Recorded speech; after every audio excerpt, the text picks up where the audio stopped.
Cari maklumat dan berita politik yang bebas, kupasan yang tepat, panas. Dapatkannya secara eksklusif hanya di Jom Channel. Komitmen kami, pentasan berita Isnin hingga Jumaat. Berbicara dan isu semasa, kami garapkan secara langsung. Panel-panel berkaliber dan profesional. Interaktif, pandangan anda kami raikan.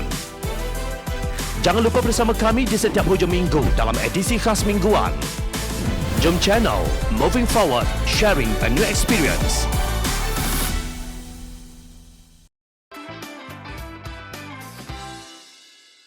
Judi, apakah ini cara pulihkan ekonomi?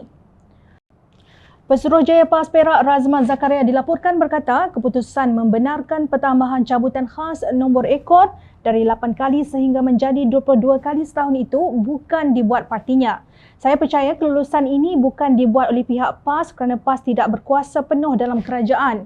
Nombor ramalan ini hanya untuk orang bukan Islam, maka kita orang Islam ada halal dan haram. Jadi kita orang Islam jaga Islam, katanya seperti dipetik Malaysia Post.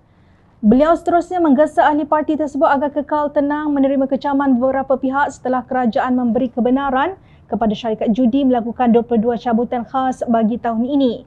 Pada 20 September lalu, Menteri Kewangan Tengku Datuk Seri Zafrul Abdul Aziz mengesahkan bahawa kerajaan memberi kebenaran kepada semua syarikat nombor ramalan untuk melaksanakan 22 cabutan khas sepanjang 2021. Beliau berkata demikian di Dewan Rakyat sebagai menjawab soalan Ahli Parlimen Pakatan Harapan Pokok Sena, Datuk Mahfuz Omar. Untuk rekod, kadar kekerapan 22 kali setahun itu diberikan Kerajaan Barisan Nasional sebelum gabungan itu kalah ke dalam pilihan raya umum ke-14 pada Mei 2018. Pakatan Harapan yang mengambil alih kerajaan menurunkan kekerapan itu menjadi hanya 8 kali setahun. Mahfuz dalam kenyataannya di Facebook berkata, kerajaan yang didakwa sebagai sebuah kerajaan Melayu Islam terutama dengan penyertaan PAS di dalamnya hari ini mengesahkan mereka memberi kebenaran untuk meningkatkan kekerapan cabutan khas nombor ramalan menjadi 22 kali sepanjang tahun ini.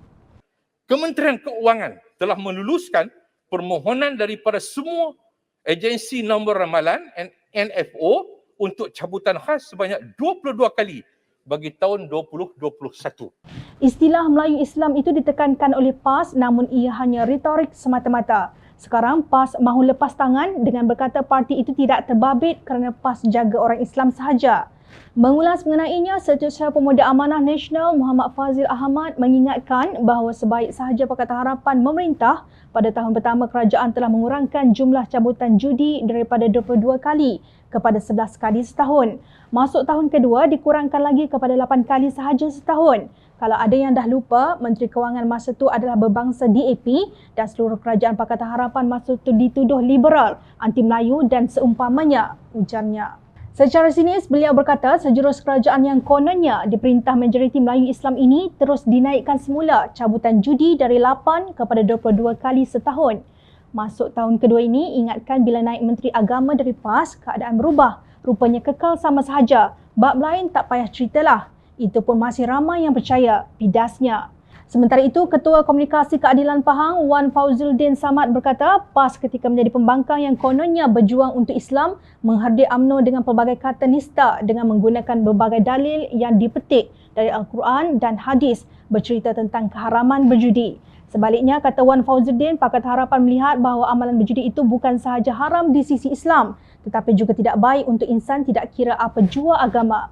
Amalan ini mampu meruntuhkan institusi kekeluargaan dan boleh mengakibatkan kerosakan hidup setiap manusia, katanya. Maka melalui kuasa di bawah Menteri Kewangan dari DAP yang berbangsa Cina dan bukan beragama Islam iaitu Lim Guan Eng, cabutan judi sebanyak 22 kali setahun itu telah dikurangkan sehingga hanya kepada 8 kali setahun sahaja, ujar Wan Fauzuldin. Menurut beliau, Kerajaan Pakatan Harapan tetap berpendirian bahawa sahsiah dan akhlak manusia itu lebih penting dari toke-toke judi dan kutipan lumayan dari cukai-cukai judi. Namun, Pakatan Harapan telah dijatuhkan oleh PAS bersama UMNO, Bersatu dan beberapa pengkhianat keadilan dan GPS di Sarawak.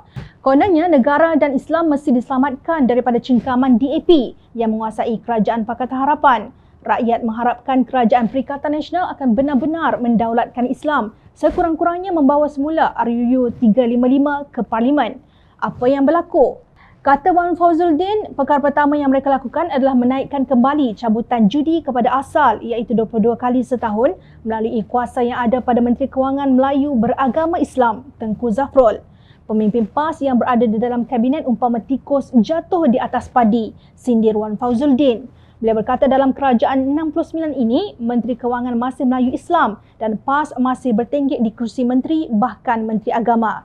Judi masih selamat walafiat di bawah kerajaan 69 ini. Tanpa hudud dan tanpa RUU Akta 355, judi telah mengambil tempat di bawah kerajaan sekarang. Apa reaksi PAS? Mereka kata mereka menentang judi hanya di dalam hati. Kerana itulah selemah-lemah iman, tegas beliau. Orang miskin boleh berjudi kecil-kecilan sebanyak 22 kali setahun. Yang ada duit lebih sedikit boleh berjudi di Genting Highlands kerana ia akan dibuka kepada pelancong tempatan bermula 1 Oktober ini. Apakah setakat itu sahaja kebolehan berfikir menteri-menteri kakistokrasi untuk memulihkan ekonomi negara?